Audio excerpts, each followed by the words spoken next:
The Saudi Arabia that President Donald Trump is dealing with today is different from the Saudi Arabia he encountered in his first term.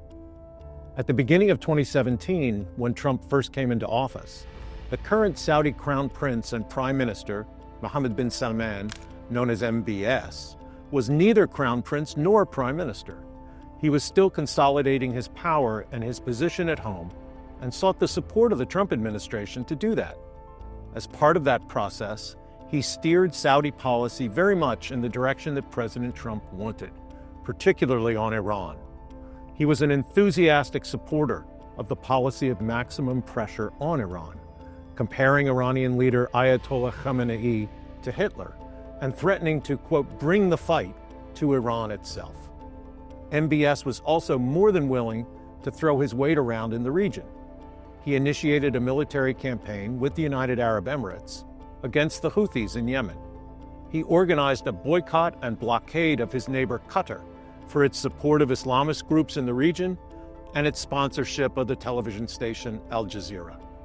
And he more or less kidnapped Lebanese Prime Minister Saad al-Hariri in the hopes of creating a political crisis in Lebanon that would harm Iran's ally Hezbollah. None of these adventures worked out well.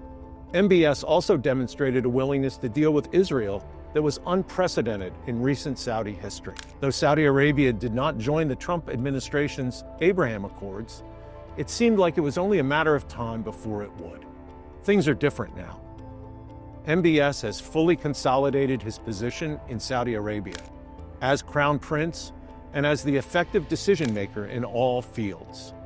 His earlier failures of his ambitious foreign policy agenda have led to a more cautious Saudi policy, centered on regional stability. MBS's ambitious domestic economic plan, Vision 2030, which aims to reduce the Saudi economy's dependence on oil exports, requires both domestic and foreign investment in the kingdom, investment that regional conflict would discourage. To that end, Saudi Arabia has lowered the temperature in its relations with Iran, reestablishing diplomatic relations with Tehran through Chinese mediation.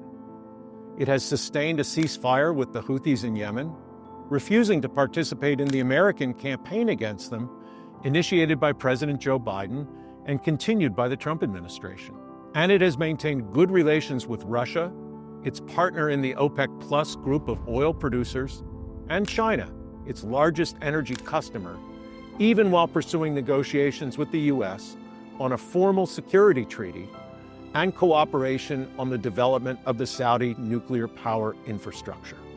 The Saudis also seem less willing to engage with Israel than they were in the first Trump administration because of the Gaza War and the renewed salience of the Palestinian issue in Arab public opinion. Riyadh has been very clear that formal diplomatic relations with Israel will require an Israeli commitment to Palestinian statehood, something the current Israeli government does not accept. The damage done to Iran's regional position from the repercussions of the war in Gaza also lessens the strategic rationale for Saudi Arabia to improve relations with Israel. Tehran reels from the fall of the Assad regime in Syria, the weakening of Hamas and Hezbollah, the success of Israel's direct attacks on Iran, and the failure of Iran's attacks on Israel. A weakened Iran is a less threatening Iran for Riyadh. On two key issues for his administration's policy in the Middle East, the possibility of conflict with Iran over the nuclear issue, if current negotiations fail, and the expansion of the Abraham Accords to Saudi Arabia, President Trump will find a less cooperative Saudi Arabia than he might expect. Now, this does not mean that MBS is seeking to distance Saudi Arabia from the United States. The U.S. remains central to both Saudi security and Saudi economic plans. The U.S. market is the major location for Saudi investment. The Crown Prince publicly committed in January 2025 that Saudi Arabia would invest $600 billion in the U.S., though President Trump has said that he is looking for even more from the kingdom. The Trump administration has made Riyadh the location for its negotiations with Russia and Ukraine over the Ukraine war. And the president has indicated that, as was the case in his first term, his first foreign trip will be to Saudi Arabia. We also cannot ignore the unprecedented degree to which President Trump's personal business interests are tied up with Saudi Arabia.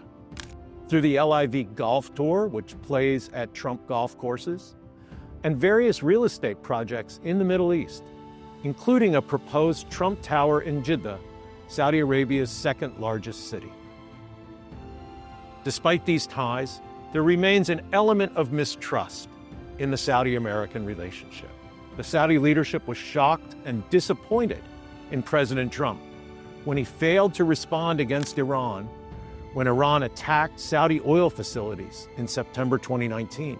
That mistrust is one of the reasons MBS pursued a security treaty with the Biden administration. On the economic front, Vision 2030 relies on both an open global environment for trade and investment, as well as an oil price in the $70 to $90 per barrel range. President Trump's tariffs have, at least in the short term, signaled a retreat from global economic openness and contributed to a significant decline in oil prices. A Trump trade war is not good for Saudi Arabia's business.